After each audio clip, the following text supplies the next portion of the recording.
زندگی اللہ تعالیٰ نے ہمیں جس مقصد سے دی ہے، اگر ہم اس مقصد پہ قائم نہیں ہیں تو زندگی کی روح ہمیں حاصل نہیں ہو سکتی۔ اس مقصد کے لیے اللہ نے مختلف ریمائنڈر لگائے ہیں کہ نماز پڑھو، روزہ رکھو، حج کرو، توفیق ہو، زکوٰۃ دو، توفیق ہو تو یہ نیک اعمال کرو، پھر نیک اعمال کی جزا بتائیے، برے اعمال کی سزا بتائیے۔ لیکن ان سب چیزوں کا مقصد، سب چیزوں کا محور، بنیاد، وہ بنیاد یہ ہے کہ ہم نے اللہ کو راضی کرنا ہے۔ یہ ہماری زندگی کا بنیادی مقصد اور منشور ہے، اور اس کے راستے میں جتنی رکاوٹیں آئی ہیں اللہ نے ساری رکاوٹیں توڑی ہیں، ساری رکاوٹیں کچلی ہیں۔ ان میں ایک بہت بڑی رکاوٹ انسان کے سامنے وہ ہے اسباب کی دنیا۔ انسان اپنی ضروریات کے پیچھے ایسے بھاگتا ہے، ایسے بھاگتا ہے، ایسے بھاگتا ہے، اس کو اس کے علاوہ کوئی دوسری چیز نظر نہیں آتی۔ اپنی شہوات پوری کرنے کے لیے وہ پاگل ہو جاتا ہے، وہ کسی پہ بھی ظلم کرتا ہے، کسی کا بھی حق کھاتا ہے، کسی کو نقصان پہنچاتا ہے۔ یہ ضروریات اللہ نے انسان کے ساتھ لگائی ہیں، یہی انسان کا امتحان ہے۔ لِيَبْلُوَكُمْ أَيُّكُمْ أَحْسَنُ عَمَلًا تبارک الذی بیدہ الملک وہو علی کل شیء قدیر۔ جگہ جگہ اللہ نے دیکھو طاقت میرے پاس ہے، دیکھو رزاق میں ہوں، دیکھو کام بنانے والا میں، حی میں ہوں، قیوم میں ہوں، میرے علاوہ کوئی نہیں، میرے علاوہ جس کو پکارو گے سب باطل ہے۔ ہو سکتا ہے تھوڑی دیر کو تمہیں فائدہ پہنچائے، تھوڑی دیر کو تمہیں نفع پہنچائے، تھوڑی دیر کو تمہارا کام بن جائے، لیکن یاد رکھنا ان کے اختیار میں کچھ نہیں ہے۔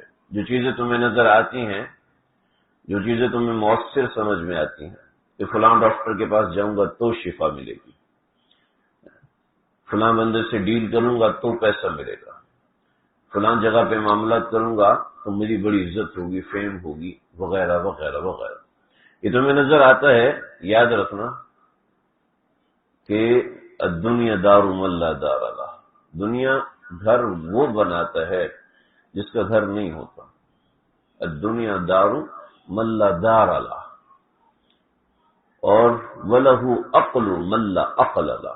آپ علیہ السلام نے مہر لگا دی کہ دنیا کو گھر وہ بندہ بناتا ہے جس کا حقیقت میں کوئی گھر نہیں، یعنی گھر بنانے کے باوجود بھی گھر نہیں۔ ریت ہے، ساحل کی ریت ہے، اس ریت کے اوپر چھوٹے چھوٹے گھروندے بنا کے کوئی روتا نہیں کہ میرا گھر ٹوٹ گیا، کوئی بچہ روتا نہیں کہ میرا گھر یہاں رہ جائے گا اور میں چلا جاؤں گا۔ دنیا اللہ نے بنائی، دیکھیں ڈارک روم بنتے ہیں نا پارکوں کے اندر، اور اس کے اوپر لکھا ہوتا ہے ڈارک روم، یعنی یہاں پر جو بھی ڈراؤنے کی چیزیں وہ نقلی ہیں، کوئی اصلی نہیں ہوتی، بتایا جاتا ہے۔ تو اللہ نے دنیا کو بنایا، اس پہ لگا دیا دنیا متاع الغرور، دھوکے کی جگہ ہے۔ اور یہ دھوکہ انسان اس وقت تک کھاتا رہتا ہے جب تک وہ اس سے نکلنے کی کوشش نہیں کرتا۔ اور مزے کی بات یہ ہے کہ اس کو دھوکہ کھانے والا بھی سمجھنے کو تیار نہیں ہوتا۔ یہ کیسے دھوکہ ہو سکتا ہے، یہ کیسے فراڈ ہو سکتا ہے، یہ کیسے اللہ سے دوری کا ذریعہ ہو سکتا ہے۔ یہی تو اللہ سے دوری کا ذریعہ ہے کہ جب انسان کو کوئی چہرہ پسند آ جائے، انسان کسی کا دیوانہ اور عاشق ہو جاتا ہے تو سمجھتا ہے کہ میں غلط کر رہا ہوں، لیکن پھر بھی کر رہا ہوتا ہے۔ اس دھوکے میں ہوتا ہے، اس دھوکے کو سب کچھ سمجھ لیتا ہے۔ ایک فینٹیسی کی زندگی کو اللہ نے دنیا کو کیا کہا؟ سراب بقیعۃ یحسبہ الظمآن ماء، سراب بقیعۃ یحسبہ الظمآن ماء، پیاسا آدمی۔ آپ گرمی کا موسم آ گیا ہے، اگر سپر ہائی وے، موٹر وے پہ گاڑی چلانے کا اتفاق ہو تو سڑک خالی ہوتی ہے، تو دور سے نظر آ رہا ہوتا ہے کہ وہاں آگے پانی کھڑا ہو رہا ہے، ایسا ہوتا ہے نا۔ ویسے بھی سڑک پہ دور نظر آتا ہے کہ وہاں پانی ہے، حالانکہ وہ پانی نہیں ہوتا۔ سب کو پتا ہے کہ سورج کی گرمی کا ریفلیکٹ ہوتا ہے، جو ایسے نکل رہا ہوتا ہے، لگتا ہے کہ پانی کھڑا ہے، ایسا ہے نا۔ اس کو عربی میں کہتے ہیں سراب، اردو میں بھی سرابی کہتے ہیں، تو اس کو کہتے ہیں سراب۔ اللہ نے کہا سراب بقیعۃ یحسبہ الظمآن ماء، جو شخص، اچھا یہ سڑک پہ کم ہوتا ہے لیکن صحرا میں بہت زیادہ ہوتا ہے، صحرا میں تھوڑے تھوڑے فاصلے پر. تو جب کسی کو صحرا میں پیاس لگتی تو سمجھتا ہے وہ پانی کھڑا ہوا ہے، تو بھاگتا ہے ادھر، وہاں جا کے دیکھتا ہے پانی نہیں، پھر دائیں طرف دیکھتا ہے، کہتا ہے او یہاں پہ پانی ہے، وہاں بھاگتا ہے، وہاں پہ پانی نہیں. پھر تیسری جگہ. یوں جب یہ کیفیت آ جاتی ہے تو گدھیں اس کے سر پہ منڈلانا شروع ہو جاتی ہیں، کہ گدھوں کو پتہ ہوتا ہے کہ یہ بندہ ابھی گرے یا تب گرے، یہ بس گرنے والا ہے اور گر کے ختم ہونے والا ہے. اب گدھیں اس کے گرنے کا انتظار کرتی ہیں، مرنے کا انتظار نہیں کرتی ہیں. وہ گر گیا، اب گدھیں اس کے اوپر آتی ہیں. تو یحسب الظمآن ماء الدنیا جیفۃ وطالبها کلاب. آپ علیہ السلام نے فرمایا دنیا جیفۃ، مردہ پڑا ہوا جسم ہے. یہاں کراچی میں نہیں ہوتا لیکن گاؤں دیہاتوں میں جائیں تو وہاں پہ کسی کی گائے مر جائے، بھینس مر جائے تو اس کی کھال اتارتے ہیں اور گائے کو ایسے پھینک دیتے ہیں. تو اس کھال اترے ہوئے مردار جسم کو، جو کہ سڑ چکا ہوتا ہے، اس کو کہتے ہیں جیفا. جب جانور مر جاتا ہے اس کی کھال اتار کے پھینکتے، اس کو کہتے ہیں میتا. اور جب اس کا جسم سڑنے لگتا ہے، اندر سے بدبو آنے لگتی ہے تو وہ گلنے سڑنے لگتا ہے، اس کو کہتے ہیں جیفا. آپ نے فرمایا الدنیا جیفۃ وطالبها کلاب. دنیا جیفا ہے، یعنی سڑا ہوا بدبودار جسم ہے. وطالبها کلاب، اور اس کے پیچھے پاگل ہونے والے.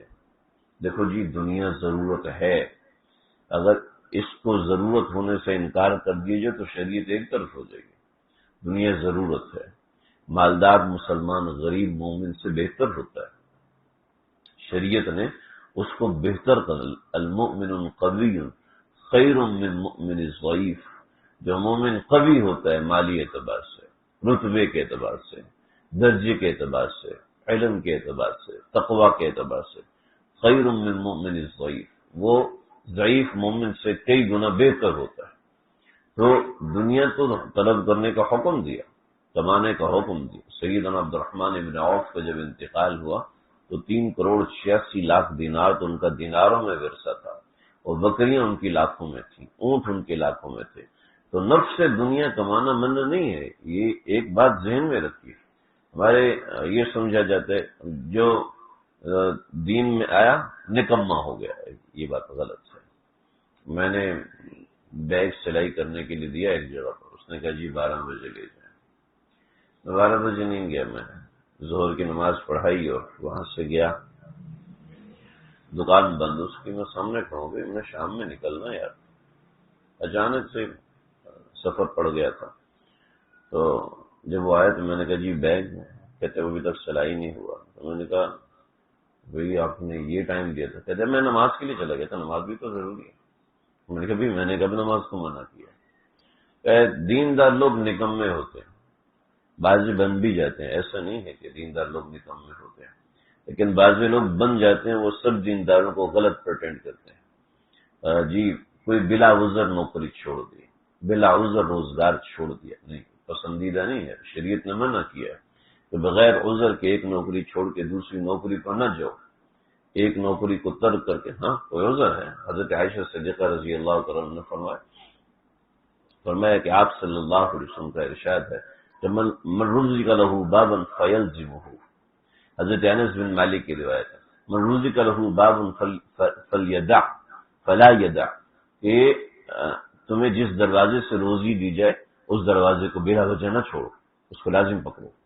تمہیں جس دروازے سے روزی مل رہی ہے اس کو بلا وجہ مت ترک کرو. حضرت انس کی روایت. تو ہاں کسی دوسری نوکری میں بہت اچھی سیلری پیکیج مل رہا ہے یا کوئی اور چیز ہے تو ٹھیک ہے، اس میں کوئی حرج نہیں، شریعت نے منع نہیں کیا. لیکن بغیر وجہ کے ایسے شوقیہ یہ مناسب نہیں ہے. ہم نے ایک جگہ پہ، میں نے کاروباری حضرات کے حوالے سے کچھ سیمینار تھا، کبھی 1 سال لگا کے ہم نے اپنے امپلائی کو سکھایا، اور 1 سال کے بعد اس کو بڑا آفر ہوا، وہاں سے لگے. یہ تو غلط بات ہے. اب آپ نے 6 مہینے تو آپ نے ٹریننگ لی وہاں پر، وہاں 2 مہینے بھی کام نہیں کیا آپ دوسری جگہ پہ چلے گئے. تو اسلام نے ملازمین کو اصول سکھائے، ایسا نہیں. اسلام نے صرف مالکان کو حقوق نہیں سکھائے. ہر مزدور کو یہ حدیث بڑی پکی یاد ہوتی ہے کہ مزدور کا پسینہ خشک ہونے سے پہلے اس کو اس کی اجرت دے دو. اب مزدور کو اس پہ پسینہ آیا بھی ہے یا نہیں آیا یہ بھی تو دیکھو. مزدور کو پسینہ ہی نہیں آیا کہ وہ یعنی ایسی محنت کرے، ایسا کام کرے. اسلام نے ہر چیز کا اصول سکھایا، اور کاہل آدمی، جاہل آدمی شریعت نے کوئی پسند نہیں کیا. 610 برس کے بعد آسمان کا زمین سے رابطہ ہو رہا ہے. حضرت عیسیٰ کا انتقال ہوا اور اس کے بعد وحی بند ہوئی، اور اس بند ہونے کے بعد سے لے کر 610 برس گزرے. آپ علیہ السلام کی عمر 40 سال ہوئی، اور جو وحی نازل ہوئی وہ سب سے پہلا جو لفظ تھا وہ تھا اقرا، پڑھو. اقرا پڑھو. فقہاء نے لکھا اس سے کیا پڑھنا مراد ہے. بعض حضرات نے کہا اس سے قرآن پڑھنا مراد ہے، اس سے حدیث پڑھنا مراد ہے، لیکن جو جمہور ہے وہ کہتے ہیں اللہ نے کیا پڑھنے کا کہا ہے. اقرا بسم ربک الذی خلق خلق الانسان من علق. یہ علق سے کس فیلڈ میں بات ہوتی ہے؟ زچہ بچہ میں بات ہوتی ہے، تو میڈیکل کی فیلڈ ہے. تو اللہ رب العزت نے تو ہمیں کوئی اسپیسیفائڈ نہیں کیا کہ تم نے مدرسہ ہی پڑھنا ہے. اللہ نے ہمیں کوئی اسپیسیفائڈ نہیں کیا کہ جی آپ نے حفظ ہی کرنا ہے. ہاں کریں گے، اس کی فضیلت ہے، اس کی اپنی جگہ فضیلت ہے، اپنی جگہ فوقیت ہے. اس کی فضیلت کرنا کوئی انکار کر سکتے نہ انکار ہے، لیکن اللہ رب العزت نے ہمیں اسپیسیفائڈ نہیں کیا بس یہی پڑھنا ہے، اس کے علاوہ کہیں نہیں جانا. حضرت عمر بن خطاب رضی اللہ تعالیٰ مسجد نبوی میں پہنچے تو دیکھا کہ کچھ صحابہ کرام وہاں بیٹھے ہوئے. پھر بازار میں گئے تو دیکھا کہ وہاں پر بہت کم صحابہ کرام. مسجد میں پہنچے، شور مچا دی، سارے تجار کو جمع کیا، سارے جمع ہو جاؤ، سب کو جمع کیا کہ یہ کیا طریقہ ہے. ہماری مارکیٹ کے مین ہول سیلر سارے یہودی ہیں، ہمارے اپنے لوگ مین ہول سیلر کیوں نہیں ہیں؟ کیا وجہ ہے؟ اس وقت دنیا میں جو مین کاروبار، جتنے بڑے بڑے مین کاروبار ہول سیلنگ کے ہیں یا فارمیسی کے ہیں یا کچھ بھی ہیں، اس کا را مٹیریل یہودیوں سے منگوانا پڑتا ہے. اس کی بیسک چیزیں یہودیوں کے پاس ہیں. کیا وجہ ہے؟ انہوں نے کاروبار کو فوکس کیا، ہم نے نہیں کیا. اور ہم تو میں یہ بتا رہا ہوں دین نے ان چیزوں کو جتنا فوکس کیا اتنا کبھی دنیا نے نہیں کیا.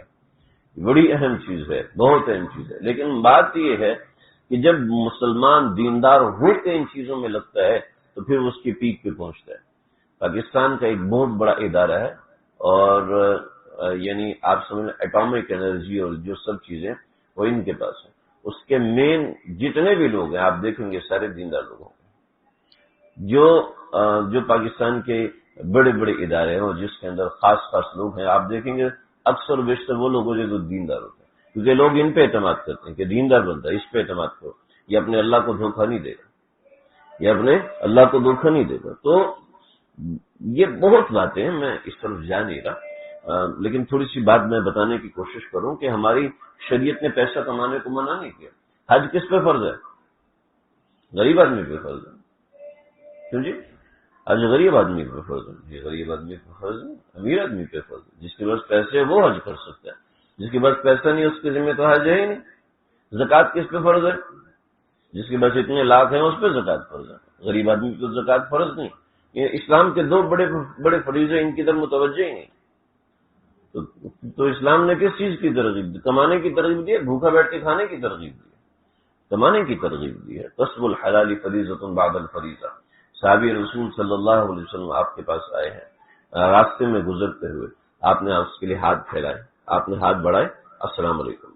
تو اس نے کہا وعلیکم السلام، لیکن ہاتھ پیچھے کر دیں یا رسول اللہ میں آپ سے ہاتھ نہیں ملا سکتا. اور میں کیوں؟ کہا یا رسول اللہ میں مزدوری کی ہے اور مزدوری میں میرے ہاتھ پہ بہت کچرا اور گندگی لگی ہوئی ہے، تو ظاہر بات ہے جب تک میں یہ دھوں گا نہیں آپ سے ہاتھ ملاؤں گا تو آپ کے ہاتھ گندے ہو جائیں گے. اب ناولنی یداک، ہاتھ بڑھاؤ، ہاتھ بڑھاؤ. صحابی نے ہاتھ بڑھائے، آپ نے اس کے ہاتھ پکڑے اور فرمایا یہ ہاتھ اس قابل ہے کہ پیغمبر ان کا بوسہ لے. تو نکما بیٹھنا کوئی پسندیدہ نہیں ہے. شریعت نے سخت ترغیب کی ہے نکمے بیٹھنے کی. حضرت عمر بن خطاب رضی اللہ عنہ نے اپنے زمانے میں جو لوگ بے روزگار تھے، جو لوگ ضرورت مند تھے، ان کے لیے وظائف جاری کیے. تو ان وظائف جاری کرنے کے اندر کچھ شرطیں تھیں کہ بھی آپ اس کیٹیگری میں ہونے چاہیے. لیکن کچھ لوگ ایسے ہوتے ہیں نا جن کو مفت کھانے کی عادت ہوتی ہے. تو اس زمانے میں بھی لوگ تھے. تو ایک نوجوان بیٹھا ہوا کھیل رہا تھا، نوجوان تھا، کھیل رہا تھا. اور تو حضرت عمر نے پوچھا بھی نوجوان تم کون ہو؟ کہ جی میں فلاں ہوں. ابھی تم کہاں رہتے ہو؟ بولے خوش پوش ہو، کھاتے پیتے ہو، کہاں سے؟ کہ جی میرا اور میری والدہ کا وظیفہ بیت المال سے آتا ہے. حضرت عمر نے فرمایا کہ میں جتنا عزت سے تمہیں دیکھ رہا تھا اتنی ہی حقارت سے تمہیں دیکھ رہا ہوں کہ تمہاری ویلیو میری نظر میں گر گئی. میں نے سمجھا کہ تم محنت کر کے پیسے کما رہے ہو، تم تو چپ چاپ کے بیٹھ کے کھا رہے ہو، یہ تو کوئی بات نہیں.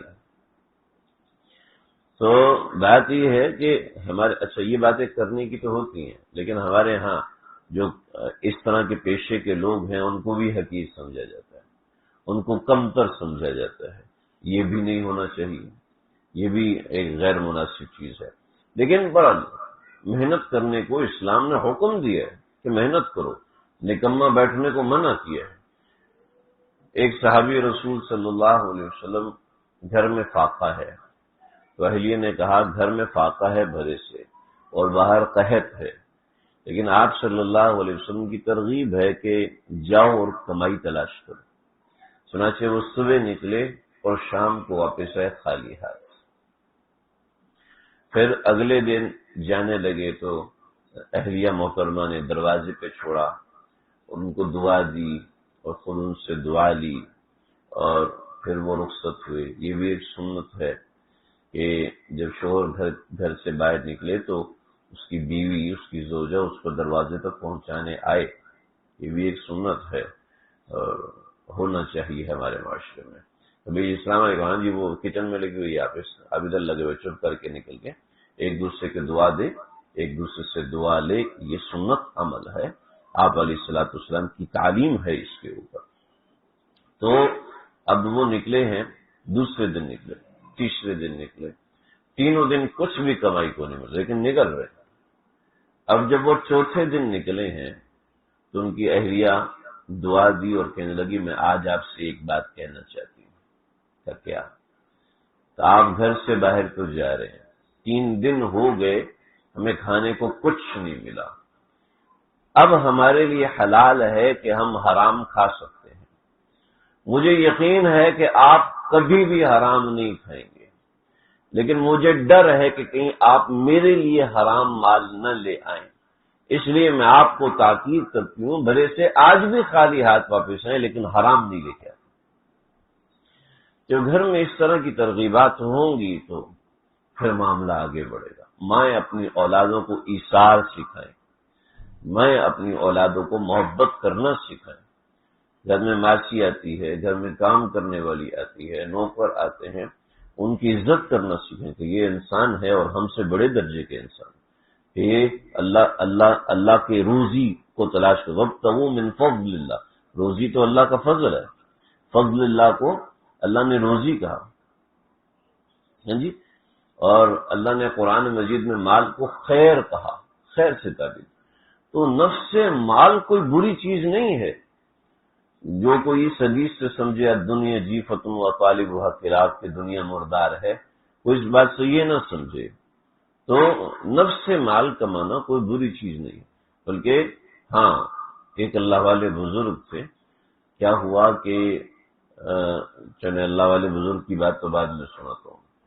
میرے پاس کل 2 حضرات آئے، تاجر تھے. تو کوئی معاملہ تھا، مسئلہ پوچھنا تھا. انہوں نے کسی پیٹرول پمپ کی کوئی ڈیل تھی اور اس میں انہوں نے لیجر مینٹین نہیں کیا تھا، تو پریشان. اب ہم کیا کریں، لیجر مینٹین نہیں ہے اور اتنے لاکھ تو ہم دے چکے ہیں، اب یہ باقی ہیں، اس کا کیا کریں. انہوں نے لیجر ہی مینٹین نہیں کیا تو ہم کس طریقے سے دیں. تو اتنا زمانہ ہو گیا. تو میں نے کہا دیکھو 2 مسئلے ہیں. ایک تو یہ ہے کہ وہ اس پہ دلیل دیں کہ آپ کے اتنے پیسے بنتے ہیں جو کہ انہوں نے لیجر مینٹین نہیں کیا. ٹھیک ہے. دوسری صورت یہ ہے کہ آپ قسم کھائیں کہ آپ کے ذمے اتنا پیسہ نہیں ہے جتنا وہ مانگ رہے ہیں آپ سے.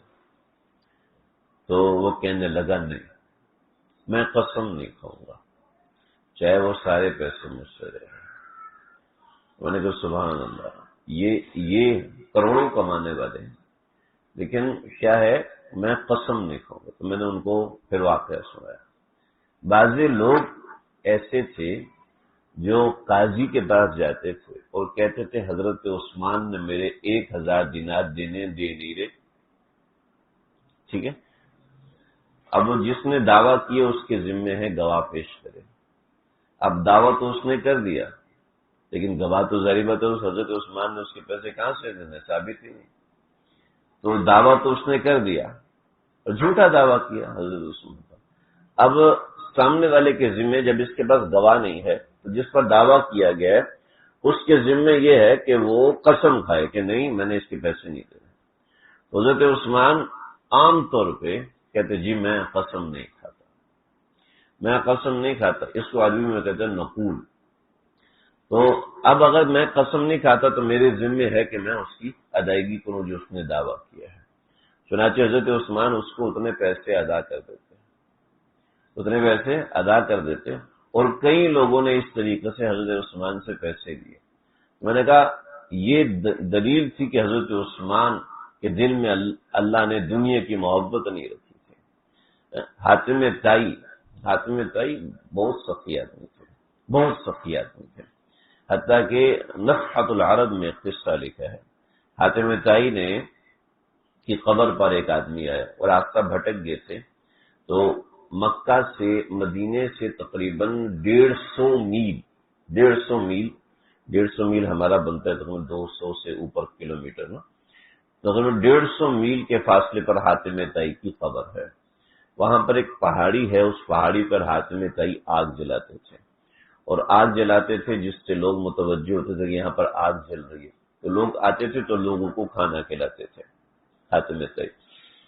تو حاتم طائی کی قبر سے یہ شخص گزرے اور انہوں نے کہا ہم راستہ بھٹک گئے، تو کسی نے کہا یہاں پر حاتم طائی کی قبر ہے، وہ بڑا سخی ہے۔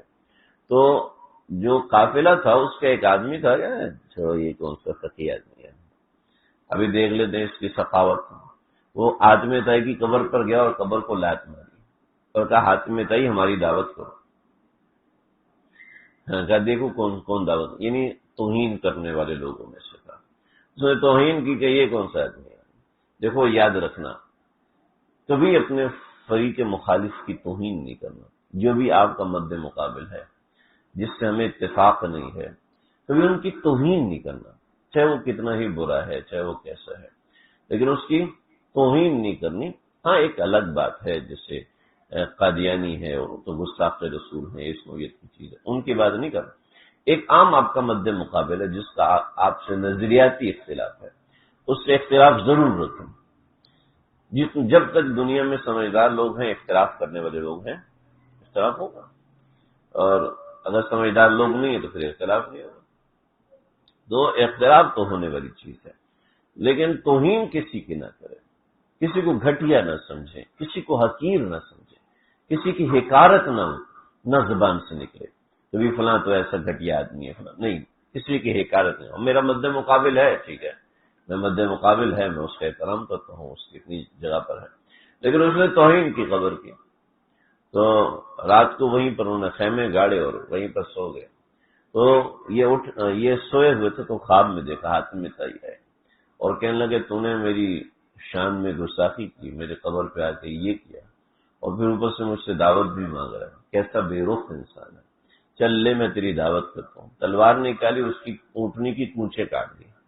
پونچھ کہتے ہیں یہ پاؤں کی یہ والی جگہ، اس کو پونچھ کہتے ہیں۔ جانور کی یہ پونچھ کاٹ دی جائے نا تو جانور کھڑے ہونے کے قابل نہیں ہوتا، تو اس کی پونچھ کاٹی، اونٹنی وہیں گر گیا، اب ظاہر بات ہے وہ قابل نہیں، تو اونٹنی کو انہوں نے ذبح کر دیا، ظاہر بات ہے سب نے پکایا، کھایا، ختم ہو گیا۔ ختم ہونے کے بعد کیا ہوا کہ اب صبح سب جانے لگے، تو ہر ایک کے پاس اپنا جانور تھا، اس کی اونٹنی تو ذبح ہو چکی تھی، اب بڑا پریشان کہ کیا ہو۔ تو عدی بن حاتم جو حاتم طائی کا بیٹا ہے، حاتم طائی کا بیٹا، وہ اپنے ساتھ اونٹنی لے کر آیا۔ وہ کہا کہ رات کو خواب میں میرے والد آئے تھے اور انہوں نے بتایا تھا کہ یہاں ایک قافلہ کھڑا ہے، اور وہ قافلہ جو ہے اس میں ایک آدمی کی اونٹنی میں نے ذبح کر دی، لہذا تم اس کو یہ اونٹنی دے آؤ۔ لیکن یہ مان گئے کہ مرنے کے بعد بھی وہ ایسا سخی ہے۔ تو حاتم طائی کو لوگ سخی کہتے ہیں، لیکن حضرت عثمان غنی کو لوگ غنی کہتے ہیں۔ فقہا نے فرق لکھا ہے کہ دونوں میں فرق ہے، کہ حاتم طائی جو سخی تھے وہ مال کو اپنا مال سمجھ کے دیا کرتے تھے، اور حضرت عثمان غنی تھے وہ مال کو اپنا مال سمجھتے ہی نہیں تھے، وہ مال کو اللہ کا مال سمجھتے تھے۔ اللہ نے ہمیں بھی یہی صفت اپنانے کا حکم دیا، وَمِمَّا رَزَقْنَاهُمْ يُنْفِقُونَ، جو ہم نے دیا ہے اس میں سے خرچ کریں، بسر کریں۔ وَمِمَّا رَزَقْنَاهُمْ يُنْفِقُونَ، جو ہم نے دیا ہے اس میں سے خرچ کرنے کا حکم۔ ایک صحابی ہے نبی اکرم صلی اللہ علیہ وسلم کے پاس، یا رسول اللہ میرے پاس کچھ بھی نہیں ہے، مال نہیں ہے، فلانا فلانا، مجھے جہاد میں جانے کے لیے گھوڑا چاہیے، مجھے جہاد میں جانے کے لیے یہ چیز چاہیے۔ تو آپ نے فرمایا جاؤ عثمان کے پاس، حضرت عثمان غنی کے پاس وہ گئے تو دروازے کے باہر سے آوازیں آ رہی ہیں۔ حضرت عثمان اپنی بیوی سے ناراض ہو رہے ہیں اس بات پر کہ آپ نے چراغ میں گھی زیادہ ڈالا ہوا ہے، اور زیادہ ڈالنے کی وجہ سے اتنا تیل بلا وجہ ضائع ہو گیا، تو یہ نہیں ہونا چاہیے تھا۔ اب وہ صاحب وہاں پہ گئے، پھر وہاں سے واپس آ گئے۔ آپ نے پوچھا کیا ہوا؟ کہو تو اتنا بخیل آدمی ہے، وہ اپنی بیوی سے ناراض ہو رہا ہے کہ تم نے اتنا تیل ضائع کر دیا، جو اتنے سے تیل کا حساب رکھے ہوئے تو وہ مجھے کوئی گھوڑا دے گا؟ ایسا تو نہیں۔ تو آپ نے فرمایا جاؤ، بھیجا ہے تو جاؤ نا۔ چنانچہ حضرت عثمان کے دروازے پہ گیا، بجایا تو کہنے لگے کہ بھی کیا معاملہ ہے؟ کہا یہ معاملہ ہے، گھوڑا چاہیے۔ کہا چلو ٹھیک ہے، استبل لے کے گئے، استبل کا ایک چکر لگایا، کہ کون سا چاہیے؟ ایک اور چکر لگاتے ہیں، 3 چکر لگائے۔ تیسرے چکر کے بعد کہا کہ ہاں کون سا گھوڑا پسند آیا؟ کہا کہ آپ خود بتائیں کہ کون سا گھوڑا ہونا چاہیے۔ تو حضرت عثمان نے ایک گھوڑے کی طرف شروع کی، یہ گھوڑا بہت بہترین ہے، یہ لے جاؤ۔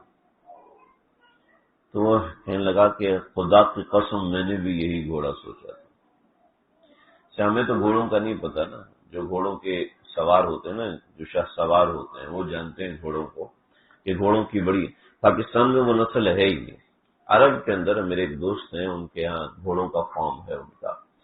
کہنے لگے کہ اللہ تعالیٰ نے گھوڑے کا انسان کے ساتھ ذکر، والعادیات ضبحا فالموریات قدحا فالمغیرات صبحا، ایک جانوروں میں جو عقل مند ترین جانور ہے وہ گھوڑوں، ان میں سے ایک گھوڑا بھی ہے۔ لگے کہ گھوڑے کے اوپر بیٹھو اور سفر کر رہے ہیں، آپ کو صرف ذہن میں سوچنا ہے کہ دائیں جانا ہے، تو گھوڑا وہاں سے دائیں مڑے گا۔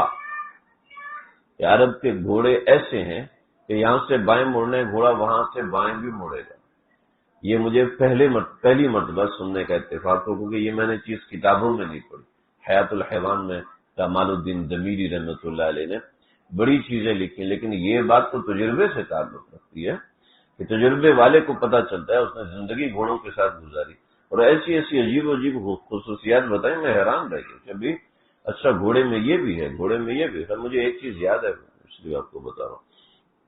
تو یہ گھوڑا دیکھ کے پیش ہے، بھائی یہ کیا بات ہے؟ آپ اپنے استبل کا سب سے بہترین گھوڑا فری آف کاسٹ دے رہے، بیچنے کے لیے رکھے آپ نے، لیکن آپ مفت میں دے رہے اور آپ اپنی اہلیہ سے تھوڑے سے تیل کے اوپر لڑائی کر رہے ہیں۔ کیا وجہ ہے؟ کیا بات ہے؟ حضرت عثمان فرمانے لگے یہ گھوڑا میں تمہیں تو دے ہی نہیں رہا، یہ گھوڑا تو میں اللہ کو دے رہا ہوں، ٹھیک ہے؟ اور دراصل یہی گھوڑا تو میرا محفوظ رہے گا، بقیہ گھوڑے تو ظاہر ہو جائیں گے۔ تو نہیں، مال کو اپنا مال سمجھے ہی نہیں۔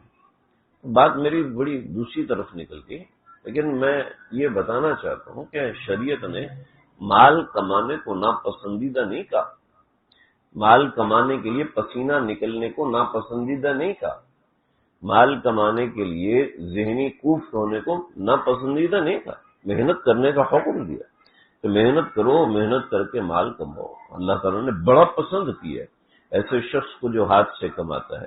بڑا پسند کیا القاسب حبیب اللہ، کمانے والا، محنت کر کے کمانے والا. حبیب اللہ اللہ کا دوست ہے. بات بہت آگے نکل گئی، میں اس موضوع پہ زیادہ بات کرنا نہیں چاہتا تھا، لیکن نکل گئی تو یہ فائدے سے خالی ہوئی. میرا کہنے کا مقصد یہ ہے کہ مال کمانا، دنیا میں لگنا، یہ منع نہیں ہے، لیکن دنیا کو اپنے دل میں جگہ دے دینا، یعنی اس کی لالچ میں مبتلا ہو جانا، اس کی لالچ میں مبتلا ہونا. اب یہ لالچ میں مبتلا ہونا کیا ہے؟ یہ باتیں بڑی مشکل ہیں، سمجھ میں نہیں آتی، آرام سے سمجھ میں نہیں آتی. میں کوشش کروں گا زور دوں یہ تھا اللہ میرے دل میں ملتا ہے. دیکھو جی، اللہ تعالیٰ نے مال کمانے کا حکم دیا، مال کی لالچ رکھنے کا حکم، اجازت نہیں دی کہ مال کی لالچ رکھو. یہ ساری بات ہے. اگر میں نے گاڑی خریدنی ہے تو میں پیسے تو جمع کروں گا، اور بچے کی شادی کرنی ہے تو پیسے تو جمع کروں گا. ٹھیک، کچھ سامان خریدنا، ڈیلیگیشن آنا ہے، اس کے لیے میں نے آفس بنانا ہے، اس کے لیے میں نے یہ کمال تو میں جمع کروں گا. بالکل صحیح. اور مال جمع بھی کرنا پڑے گا، اس کے بغیر گزارا نہیں. ٹھیک ہے، اگر کوئی کام کرنا ہے، انویسٹمنٹ ہے 50 لاکھ روپے کی، 1 کروڑ روپے کی، پیسے تو جمع کروں گا. تو دیکھو، یہ پیسے جمع کرنا یہ مطلوب ہے، یہ منع نہیں. لیکن اس میں لالچ کب آئے گی؟ لالچ اس وقت آئے گی جب ہم اس کے اندر کوئی غلط طریقہ کار اپنائیں گے، اس مال کو کمانے کے لیے کوئی ناجائز حرکت کریں گے، اس مال کو کمانے کے لیے کسی کا حق ماریں گے، اس مال کو جمع کرنے میں اتنے منہمک ہو جائیں گے کہ ہمارے فرائض، واجبات، سنن موقدہ یہ خطرے میں پڑ جائیں گے. پھر یہ محبت ہے مال کی. سمجھ رہے جی؟ اس کے بغیر یہ مال کی محبت نہیں ہے. کچھ لوگ وسوسے کا شکار ہو جاتے ہیں. اس کے بغیر یہ مال کی محبت، پیسے جمع ہوں گے فائدہ ہے، مال اکٹھا ہوگا فائدہ ہے، اس کے ذریعے سے ہم اچھا کام کریں گے. اور مال اچھے لوگوں کے پاس جمع ہونا چاہیے، برے لوگوں کے پاس جمع ہونا چاہیے. ہم اچھے لوگ بننا چاہتے ہیں، ہم اچھے لوگ ہیں نہیں، ہم بننا چاہتے ہیں، تو اس کے لیے ظاہری بات اہل دین کو نفع پہنچانے کے لیے، دین کو نفع پہنچانے کے لیے، اپنی ذات کو، امی ابو بہن بھائیوں بیوی بچوں کو نفع پہنچانے کے لیے مال اکٹھا کریں، کوئی نہ ہے، شریعت نے پسند قرار دیا. یہ تو ایک درجہ ہو گیا، اور یہی درجہ شریعت ہے. اس سے آگے کہ ہم مکلف ذمہ دار نہیں ہیں. لیکن اللہ نے ہمیں ایک اور چیز سکھائی ہے، ایک اور اس سے بڑھ کے چیز سکھائی جو میں قرآن کی آیت پڑھی ہے، وہ میں بتانا چاہتا ہوں، اللہ کرے میرے دل میں اتر جائے. وہ یہ کہ اس مال کے ساتھ تمہارا یقین وابستہ نہ ہو. سمجھ رہے ہو؟ اس مال کے ساتھ ہمارا یقین وابستہ ہو گیا تو یہ بڑے خسارے کی بات ہے، بڑے خسارے کی بات ہے، بڑے نقصان کی بات ہے. اور یہ یقین کی وابستگی کبھی کبھی ایمان چھین لیتی ہے. یہ مال کی محبت نقصان دہ ہے. کیسے نقصان ہے کہ آخرت چھین لیتی ہے. جیسے نقصان کی بات ہے کہ انسان کی زندگی کو تباہ کر دیتی ہے. چنانچہ سب لوگ پہلے درجے کو تو دیکھتے ہیں، جو میں نے بتایا کہ شریعت کا پہلا حرام طریقہ کار نہیں اپناتے یہ. لیکن جو محبت ہوتی ہے نا مال کی، وہ ایسی محبت ہوتی ہے جو مذموم ہو جاتی ہے، مذموم ہو کے یہ حرام کاری میں بھی مبتلا کر دیتی ہے. بڑی بڑی زندگیاں کیا کیا سنوں گا میں آپ کو. اس میں ہارون الرشید ان کا بیٹا تھا جو کہ دنیا سے بالکل بے رغبت تھا، بے رغبت، اور اپنے والد کو موقع با موقع نصیحت کرتا تھا. تو والد کو وہ نصیحتیں اچھی نہیں لگتی تھیں. چھوٹے کو ویسے بھی بڑے کو نصیحت نہیں کرنی چاہیے، لیکن جب چھوٹے کے پاس علم دین ہو تب وہ نصیحت کر سکتا ہے. چھوٹے کے پاس قرآن و حدیث ہو اور بڑے کے پاس وہ نہ ہو تو پھر وہ نصیحت کر سکتا ہے. چنانچہ ہارون رشید مال حلال طریقے سے جمع کر رہے تھے، لیکن وہ آگے چل کے وہ محبت ایسی بڑھ رہی تھی جو کہ نقصان پہنچانے والی تھی. تو بیٹے نے باپ کو سمجھایا، اور بہت بڑھ چڑھ کے سمجھایا. اتنا سمجھایا کہ باپ کو یہ سمجھانا اپنی توہین لگنے لگا.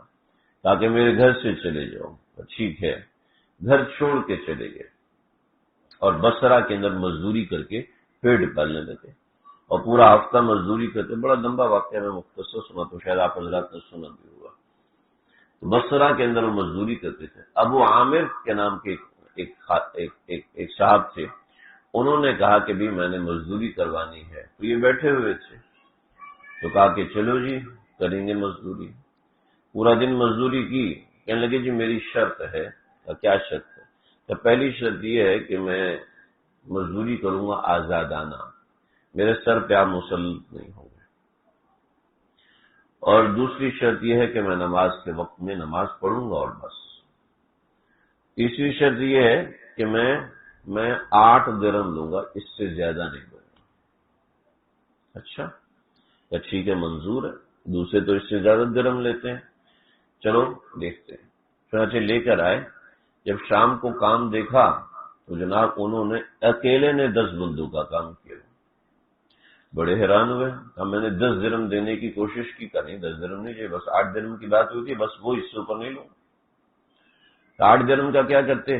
1 درہم صدقہ کرتے اور 1 درہم کی روزانہ روٹی لے کے کھاتے تھے بس، اور پورا دن عبادت کرتے اور عبادت میں مشغول رہتے.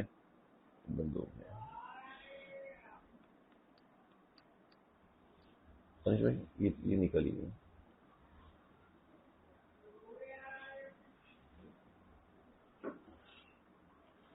چلیے اس کو ادھر لگانا ہے، جہاں لگا نا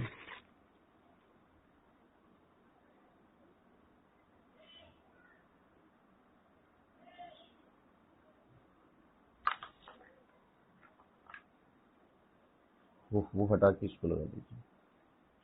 ہاں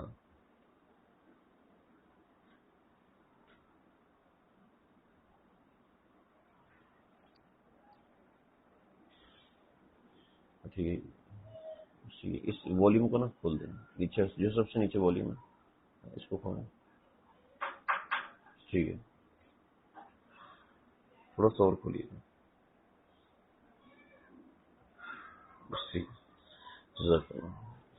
میں بتا رہا تھا کہ وہ ایک پورا ہفتہ یوں چلاتے تھے.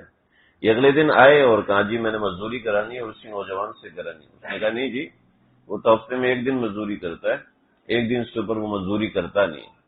ابھی وہ اتنا نیک آدمی ہے اور اس نے نمازیں بھی پڑھی ہیں، میں تو ایسے مزدور سے ہی نوکری کرواؤں گا. چنانچہ پورا ہفتہ کہتے میں نے انتظار کیا.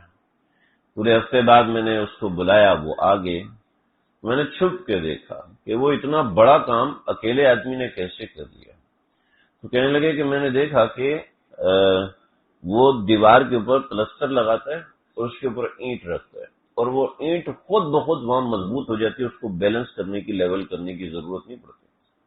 بڑا حیران ہوا بھی یہ تو کوئی صاحب کرامت آدمی. تو پھر میں نے 1 ہفتہ انتظار کیا، پھر 1 ہفتہ انتظار کیا، اور کچھ وقت انتظار کرنے کے بعد میں نے دیکھا کہ کافی میں نے کام کروایا. پھر 1 ہفتے میں گیا تو پتا چلا کہ وہ تو بیمار ہے، وہ شدید بیمار ہے. میں پوچھتے پوچھتے گیا تو کسی مسجد کے پاس تو بیٹھا ہوا ملا. میں نے دیکھا کہ بخار سے تپ رہا ہے. میں نے کہا بھئی میں آپ کا علاج کرا تو میرے ساتھ چلیے. تو کہنے لگا کہ نہیں، میرے جانے کا وقت آ گیا ہے، میرے پاس کچھ چیزیں ہیں، یہ امانت ہے، اگر تم یہ امانت پہنچا دیتے ہو تو میں تمہارا بڑا مشہور ہوگا. تو بتائیے، ابھی یہ ایک میرے پاس چاندی کی انگوٹھی ہے اور ایک قرآن مجید ہے، یہ دونوں امانت ہے، یہ دونوں رکھو. اور یہ لوٹا ہے اور یہ بستر ہے، اس کو بیچ کے میرے کفن دفن اور قبر کا انتظام کر دیں. اور کہنا کہ یہ انگوٹھی اور یہ قرآن مجید وقت کے بادشاہ ہارون رشید کو دے دینا، اور اس کو کہنا کسی پردیسی مسافر نے یہ دیا ہے، اور اس کے ساتھ یہ کچھ اشعار ہیں ان کو سنا دینا. جی ٹھیک ہے. اور تھوڑی دیر میں اس کا انتقال ہو گیا. میں نے کفن دفن کا انتظام کیا، وہ دفن کیا، پھر وہ لے کے چلا. ہم سنتے تھے کہ ہارون رشید کا کوئی بیٹا ہے جو کہ مجذوب ہے، جس کو کوئی بھی پسند نہیں کرتا، لیکن مجھے اندازہ نہیں تھا کہ یہ نوجوان وہی تھا. جب ہارون رشید آئے بغداد کی سڑکوں پہ تو میں وہاں پر گیا اور میں اونچی جگہ پہ کھڑا ہوا اور میں نے دور سے آواز لگائی کہ بادشاہ سلام، آپ کو رسول اکرم صلی اللہ علیہ وسلم کی قرابت کا واسطہ، آپ میری تھوڑی سی بات سن لیجیے۔ تو ظاہر بات ہے بادشاہ کا ہٹو بچو ہوتا ہے، کوئی اس کے سامنے ٹک نہیں سکتا۔ چند ایک آوازیں دینے کے بعد ہارون رشید کو سمجھ میں آیا کہ یہ کوئی بندہ ہے مخاطب ہو رہا ہے۔ آگے اس کو بلایا اور اپنے خیمے میں لے گئے۔ تو کہا یہ 2 امانتیں ہیں، ایک پردیسی مسافر نے دی ہیں، کہا یہ ہارون رشید کو دے دیں۔ جب دیکھا تو وہ انگوٹھی تھی جو ماں نے دی تھی، اور قرآن مجید تھا جو باپ کے استعمال میں تھا۔ وہ دیکھ کے رونے لگے، یہ کہاں سے لائے ہو، یہ کس کا ہے؟ تو ایک نوجوان نے دیا تھا۔ تو وہ نوجوان کہاں ہے؟ تو اس کا انتقال ہو گیا۔ بادشاہ وہیں چکر آ گیا کہ کیا ہوا، کیسے ہوا، تو سب بتایا۔ تو نے میرے بیٹے سے گھر بنوایا، مزدوری اتنی کروائی، تو اللہ کی قسم مجھے نہیں پتا تھا کہ وہ آپ کے گھر کا چشم و چراغ ہے۔ لیکن جاتے وقت اس نے کچھ باتیں کہی تھی اور کہا تھا کہ ہارون رشید کو سنا دینا۔ مجھے نہیں پتا تھا کہ ایک بیٹا اپنے باپ سے مخاطب ہے، لیکن وہ باتیں ایسی ہیں کہ ملا علی قاری جیسے لوگ وہ باتیں لکھ کے چلے گئے۔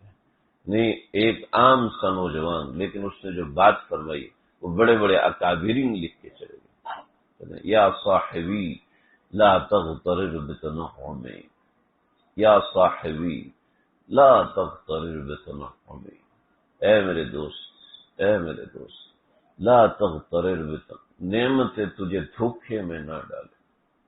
جو لگزیریس ہے نا وہ انسان کو دماغ خراب کر دیتا ہے، ہلاتا ہے اندر سے۔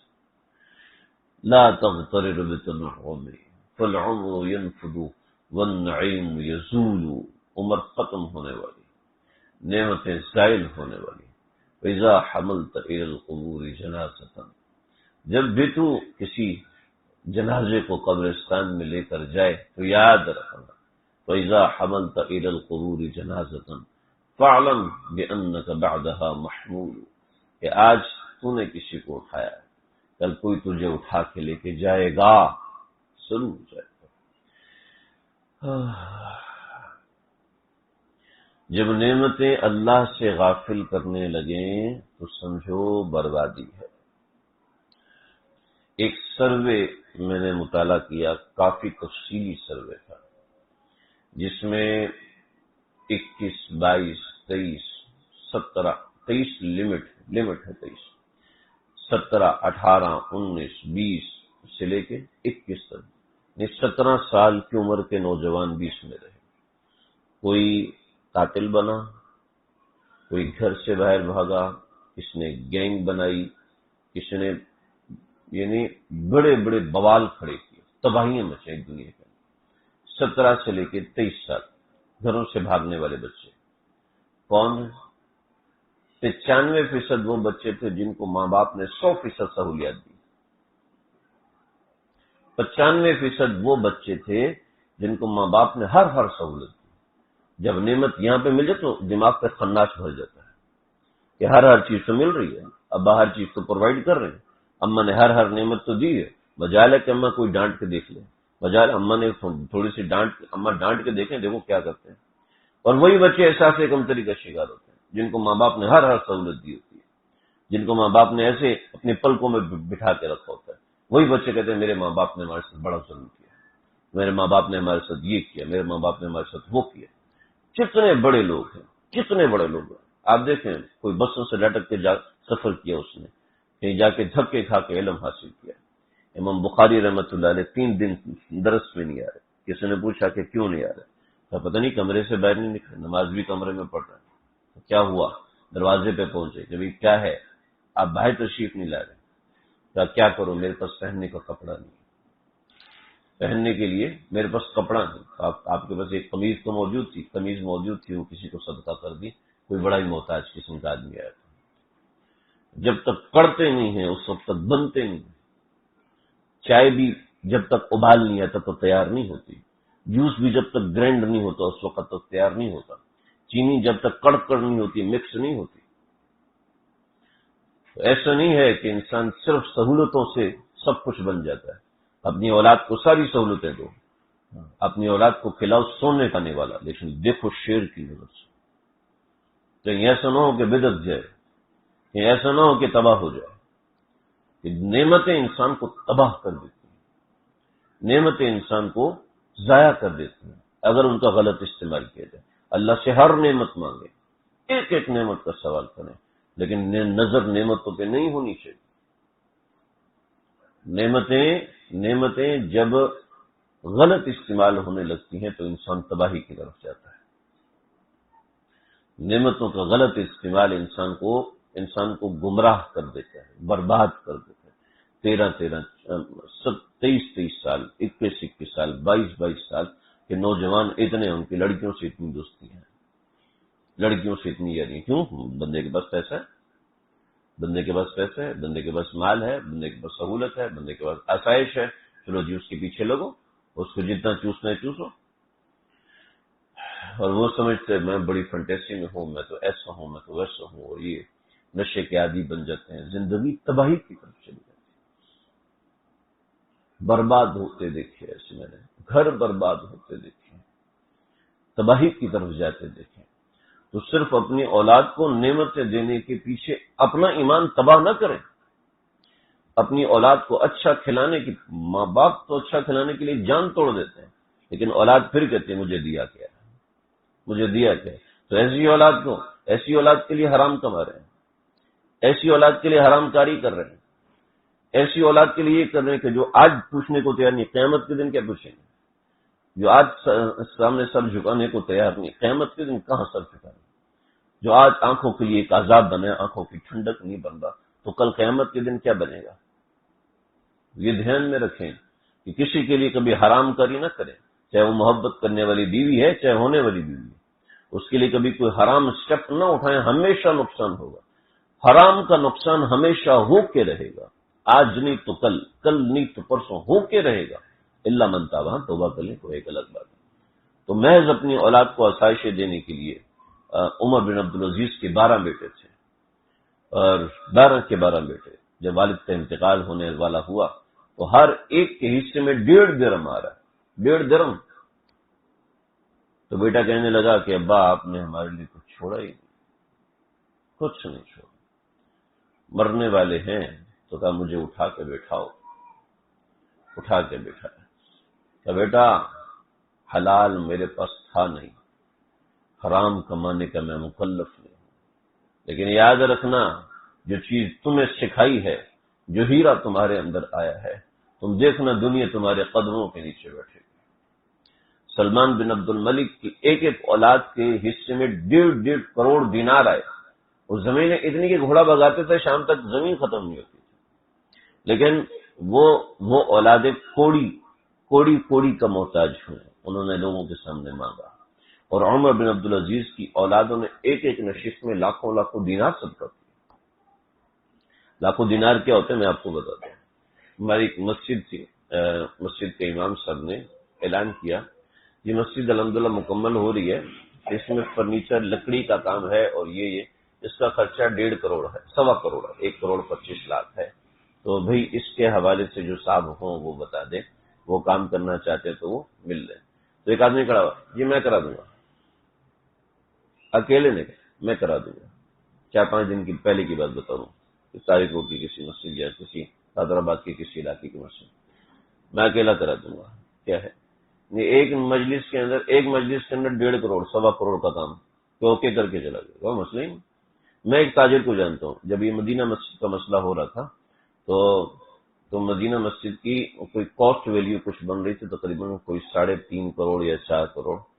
تو ایسا آدمی کہ اس کے کپڑوں پہ داغ لگے ہوئے، سادے کپڑے پہنے ہوئے.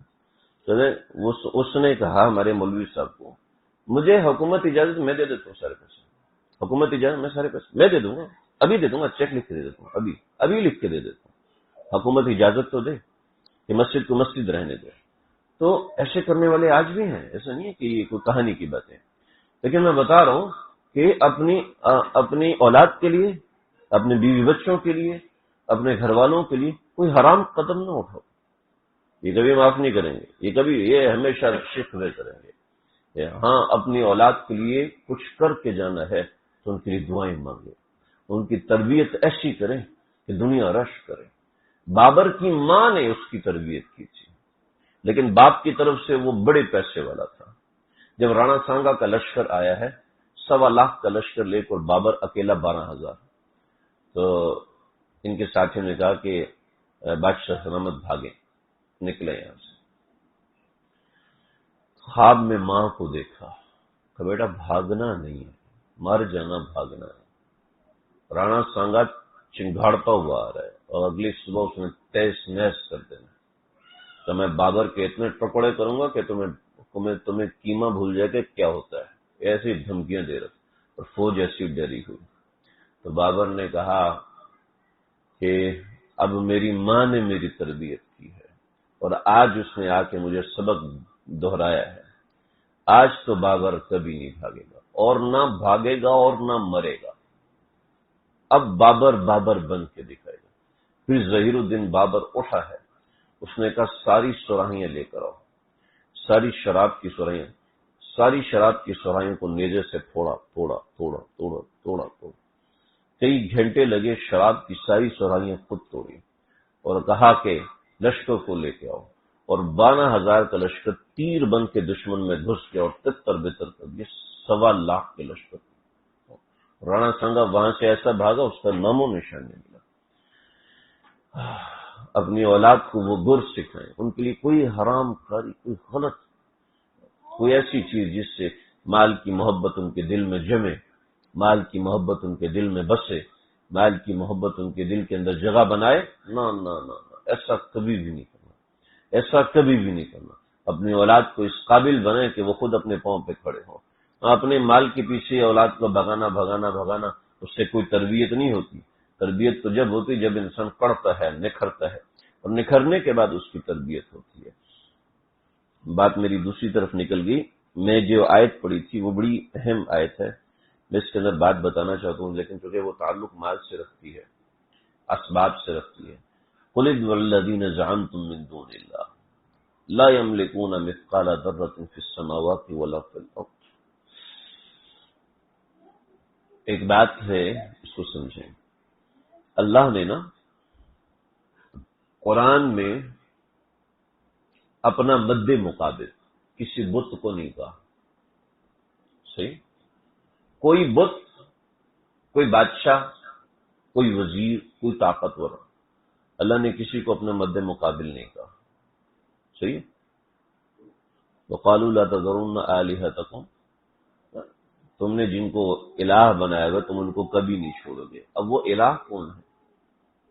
وَدٌّ وَسُوَاعٌ وَلَا يَغُوثُ وَيَعُوقَ وَنَسْرَ، اس طرح کی چیزیں۔ یہاں پر اللہ نے بتوں کا نام لیا، لیکن ان کو اپنا مد مقابل قرار نہیں دیا۔ کبھی بھی کسی بت کو، کبھی بھی کسی شخصیت کو، کبھی بھی کسی ذات کو اپنا مد مقابل نہیں قرار دیا۔ وَتَجْعَلُونَ لِلَّهِ أَنْدَادًا، تم اللہ کے لیے مد مقابل بناتے ہو۔ اللہ کا کوئی مد مقابل آج ہے؟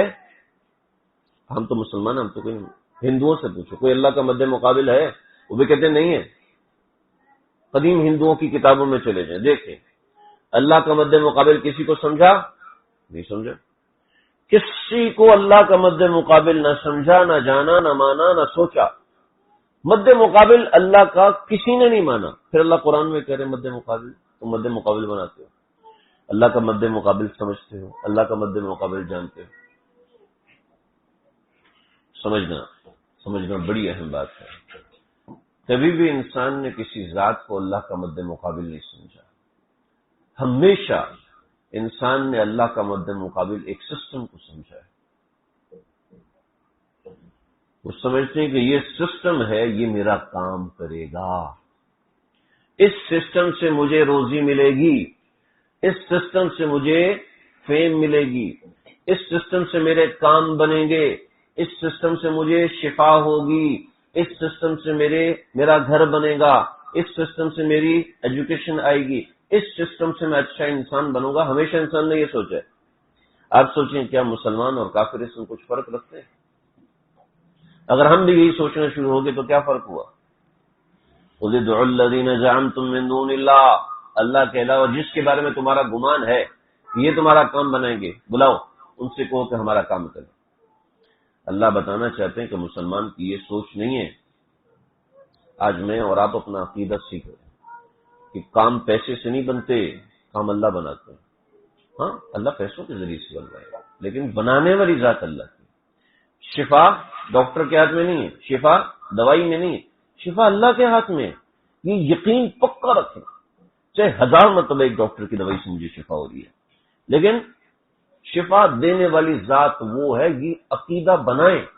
اگرچہ نظر نہیں آ رہا مجھے، اگرچہ ہمارا ذہن مینٹلٹی جاری کہ بھی فلاں بندہ میرا کام کرتا ہے، فلاں بندہ ہی کے ذریعے سے میرا کام نکلتا ہے، فلاں بندہ ہر وقت اس نے میرا ساتھ دیا، آج بھی ساتھ دے گا.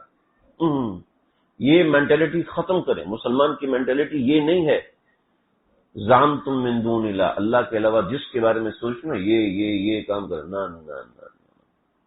کبھی نہیں ہو سکتا کہ وہ کوئی تمہارا کام کرے. کام بنانے والی ذات صرف اللہ.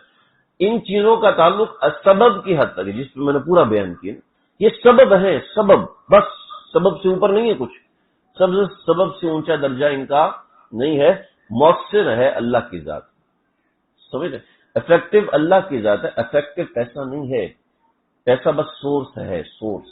یہ افیکٹو نہیں ہے، یہ تاثر نہیں رکھتا. تاثر صرف اللہ کی ذات رکھتی ہے. پیسہ سورس کی حیثیت رکھتا ہے بس.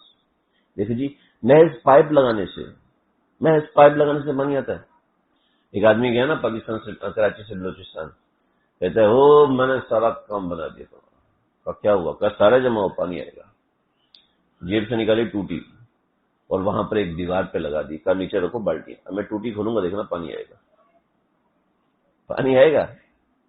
کبھی بھی نہیں آیا پانی، نہ کبھی آیا. اس کے پیچھے ایک سسٹم ہوتا ہے، پیچھے ٹینکی ہوتی ہے، اس میں پانی بھرتا ہے، پھر اس کے آگے ٹوٹی لگتی ہے تو پانی آتا ہے. ہم اس ٹوٹی کو لگا کے کہہ رہے ہیں یہ سب کچھ کرے گی، یہ سب کچھ. پیسہ صرف یہ ٹوٹی ہے، ڈاکٹر کی دوائی صرف یہ ٹوٹی ہے، بس. اس کے علاوہ کچھ نہیں ہے. پیچھے نظام اللہ کا ہے. قل ادعوا الذین زعمتم من دون اللہ، اللہ کے علاوہ جس کے بارے میں تمہارا گمان ہے. لا یملکون مثقال ذرۃ فی السماوات ولا فی الارض، زمین آسمان میں ان کے ذرہ برابر قدرت نہیں. چلو قدرت نہیں ہے، ہو سکتا ہے تھوڑا سا اللہ کی ذات کے ساتھ شریک ہو چکے ہوں، نہیں. وما لہم فیہما من شرک، کوئی حصہ بھی نہیں ہے اللہ کی ذات کے ساتھ. بس یہ صرف سورس ہے. اس سورس کے پیچھے پاگل ہونا، اس سورس کے پیچھے ہی اپنی ساری عقل کو لگا دینا، نہ. یہ وفی السماء رزقکم، آسمان میں ہماری روزی، دنیا میں نہیں ہماری روزی. اللہ مجھے ہم سب کو سمجھنے کے، عمل کرنے کی توفیق عطا فرمائے. بس آج اتنا ہی بات سمجھ لیں. بس میری بات کا خلاصہ یہ ہے کہ اپنے تمام اعمال میں رجوع اللہ کی طرف رکھیں. روزی کے لیے نکلیں، اللہ جی روزی تو آپ دینے والے ہیں، آپ کا حکم ہے اس لیے کمانے کے لیے نکل رہا ہوں. اللہ جی صحت تو آپ دینے والے ہیں، آپ کا حکم ہے اس لیے میں دوائی کھا رہا ہوں. دیکھو اس کی تکرار نہیں ہوگی نا تو صرف وہ روزی ہی ہمارے دماغ میں بیٹھے گی، جیسے کہ کفار کے دماغ میں بیٹھی ہوئی. اگر اس کی تکرار نہیں ہوگی تو صرف دوائی ہی ہمارے ذہن میں بیٹھے گی، جیسے کہ کفار کے ذہن میں بیٹھے. شفا اللہ دینے والے. تو مومن کو اللہ پہ بھروسہ کرنا چاہیے، سورسز پہ بھروسہ نہیں کرنا چاہیے.